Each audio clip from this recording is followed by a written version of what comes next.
Mulțumim și noi.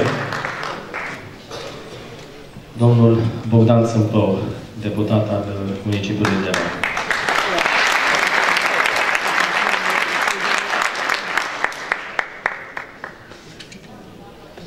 Bună seara, dragi prieteni! Cu greu mă abțineam atunci când încă președintele Joițoiu supunea la vot ordinea de zi, secretariatul, să nu mi se ridice și mie mâna să votez. Uit că au trecut deja 6 luni de când nu mai fac parte din Tineretul Național Liberal și mi-e foarte greu să mă obișnuiesc cu noua postură în care sunt ca invitat al TNL-ului la evenimentele pe care le aveți.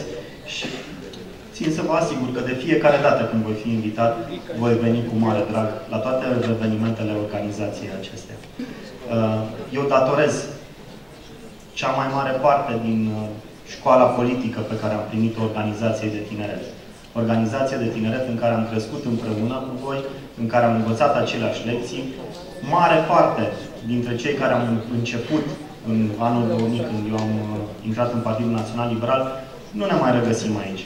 Dar este o plăcere să știu că la acest prezidiu încă se mai află Marius Urgen, care a fost președintele TNL Deva și este viceprimarul municipiului Deva și este secretarul general al partidului, domnul Tiberiu Balint, care a fost președintele TNL Hunedoara și care este vicepreședinte al organizației județene și președinte al organizației municipale. Domnul Joițoiu mai are și el jumătate de oră de președinție, dar după care va trece și el în statutul de invitat la aceste evenimente. Sunt exemple de tineri care au fost ajutați de către organizația PNL Hunedoara. Nu ni s-a pus niciodată piedică și oricare dintre cei care vi-am spus poate să vă afirme acest lucru. Este un lucru rar. Este un lucru rar ca într-o organizație politică, organizația de seniori, să susțină eforturile tinerilor, să promoveze tinerii în mod autentic și să nu le pune piedică. Și pentru aceasta trebuie să-i mulțumim în principal domnului președinte Moloz.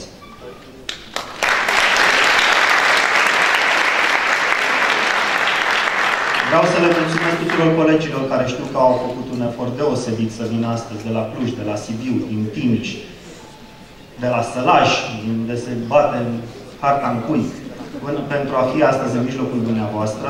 Este un semn de respect pentru valoarea pe care o aveți în interiorul Tineretului Național Liberal. Prezența președintei CSL la nivel național și o mare speranță din partea mea că va fi unul dintre viitorii europarlamentari al României, pentru că este unul dintre acei tineri cu care noi, Tineretul Național Liberal, ne putem mândri oriunde, la orice fel nivel.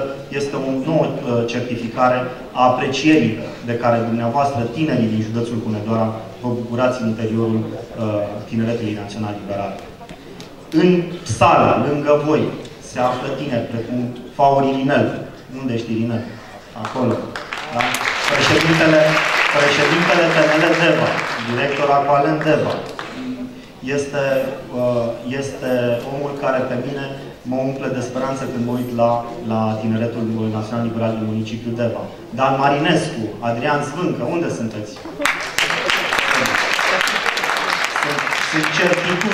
Sunt certitudini din mijlocul vostru. Dana Locofătu, da?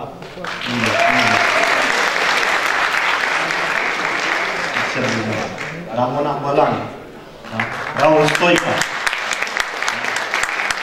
Sunt colegii voștri, sunt oameni la fel ca voi, de aceeași vârstă, cu aceleași preocupări, cu aceleași nemulțumiri și care se implică în fiecare zi în ceea ce înseamnă activitatea comunității din care fac parte, în ceea ce înseamnă activitatea politică a organizației din care fac parte. Încă am pretenția că ne cunoaștem, încă am pretenția că nu sunt rupt de problemele cu care se luptă tineretul din România în această perioadă și știu că aveți nemulțumiri profunde. Nemulțumirile, atunci când sunt adăugate alături de implicare, produc schimbarea. Iar schimbarea, când este făcută de oameni de caracter, de oameni bine pregătiți, înseamnă progres. Dumneavoastră, cei din această sală, aveți toate calitățile pentru ca în România schimbarea să se numească progres.